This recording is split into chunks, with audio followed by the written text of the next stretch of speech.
कहानी है विनोद शर्मा की, जो राजस्थान के एक छोटे से गांव राजगढ़ में पैदा हुए थे। उनका परिवार बेहद गरीब था। पिता खेतों में मजदूरी करते थे और माँ दूसरों के घरों में काम करके घर चलाती थी। घर में 5 बच्चे, टूटी हुई छत और दिन में एक वक्त का खाना, ये थी विनोद की जिंदगी की सच्चाई। बचपन से ही उनके मन में एक सवाल चलता रहता था, क्या गरीबी से बाहर निकलना नामुमकिन है? विनोद जब 10 साल के थे, तब उनकी पढ़ाई छूट गई क्योंकि उनके माता-पिता स्कूल की फीस तक नहीं भर सकते थे। विनोद ने काम करना शुरू कर दिया। पहले गांव की छोटी सी दुकान में सफाई का काम किया, फिर सब्जी बेचने वाले के साथ मदद करने लगे। एक दिन जब विनोद की उम्र 13 साल थी, तो उसे किसी ग्राहक ने गलती से 1 रुपया ज्यादा दे दिया।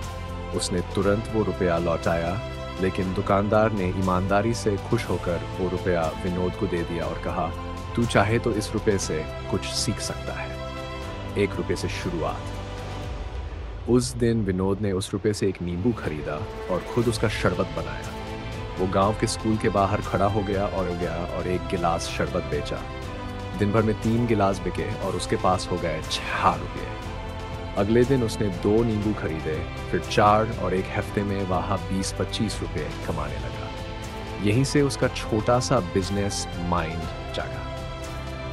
एक छोटा व्यवसाय विनोद ने धीरे धीरे शरबत के साथ बिस्किट और मूंगफली बेचना शुरू किया।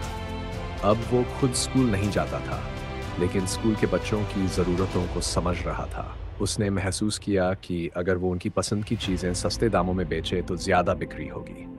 उसने 50 रुपये की बचत की और स्कूल के बाहर एक छोटी टोकरी में बच्चों की स्टेशनरी, पेंसिल, रबर, शार्पनर बेचना शुरू किया। पहली बड़ी कमाई। एक दिन गांव में एक मेले का आयोजन हुआ। विनोद ने 100 रुपये उधार लेकर बच्चों के खिलौने खरीदे और मेला परिसर में एक दरी बिछाकर बेचने लगा। उस दिन उसने पहली बार 500 रुपये की कमाई की। उसकी आंखों में चमक थी। वो समझ गया था कि सही जगह, सही चीज और सही समय का संयोजन ही व्यापार की कुंजी है। शहर की ओर रुख। अब वह 18 साल का हो चुका था। गांव की सीमाएं छोटी पड़ रही थी। उसने कुछ पैसे बचाए और जयपुर की ओर रुख किया। शुरू में फुटपाथ पर सामान बेचना शुरू किया, मोबाइल कवर, पेन ड्राइव, सस्ते गॉगल्स। लेकिन अब वह अलग सोच रहा था। उसने खुद चलकर थोक बाजारों से सस्ते सामान खरीदे और मुनाफे के साथ बेचे। धीरे धीरे एक छोटी सी दुकान किराए पर ली। डिजिटल की दुनिया में कदम।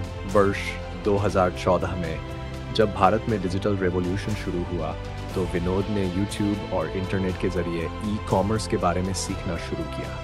उसने अमेज़न और फ्लिपकार्ट पर अपना खाता बनाया और वही स्टेशनरी, खिलौने और गिफ्ट आइटम्स ऑनलाइन बेचना शुरू किया। उसे मालूम हुआ कि जो चीज़ गांव में 20 रुपये की बिकती है, वही शहर और ऑनलाइन में 100 रुपये में बिक सकती है। असफलताओं से सीख। विनोद की राह आसान नहीं रही।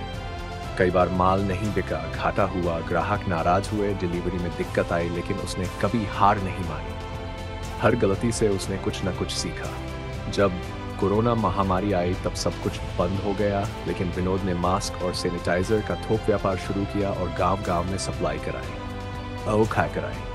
2022 में विनोद ने खुद का एक ब्रांड रजिस्टर कराया, ग्रामीण कार्ड। उसने ग्रामीण उत्पाद जैसे माटी के बर्तन, हाथ की बनी चटनी, अचार, बांस की टोकरियां आदि को ब्रांडिंग के साथ ऑनलाइन बेचना शुरू किया। ये सोच अलग थी, देसी थी और सच्ची थी।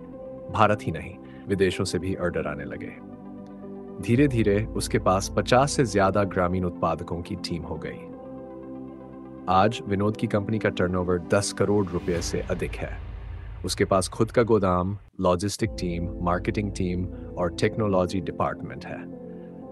और सबसे खास बात, उसने अपने गांव में एक स्कूल और एक स्किल ट्रेनिंग सेंटर शुरू किया ताकि दूसरा विनोद गरीबी में पढ़ाई से वंचित न रहे। जब लोग विनोद से पूछते हैं कि ये सब कैसे हुआ, तो वो मुस्कुरा कर कहते हैं, मैंने कभी बड़ा सपना नहीं देखा, बस हर दिन एक छोटा कदम बढ़ाता गया। शुरुआत 1 रुपये से की थी, लेकिन भरोसा करोड़ों का था। कभी भी किसी चीज को छोटा मत समझो। जो शुरू करता है वही मंजिल तक पहुंचता है। पैसा कम या ज्यादा नहीं, सोच बड़ी होनी चाहिए। यह कहानी हर उस व्यक्ति के लिए प्रेरणा है जो कहता है, मेरे पास कुछ नहीं है। क्योंकि सच तो यह है, अगर इरादा हो तो 1 रुपया भी करोड़ों की कहानी लिख सकता है।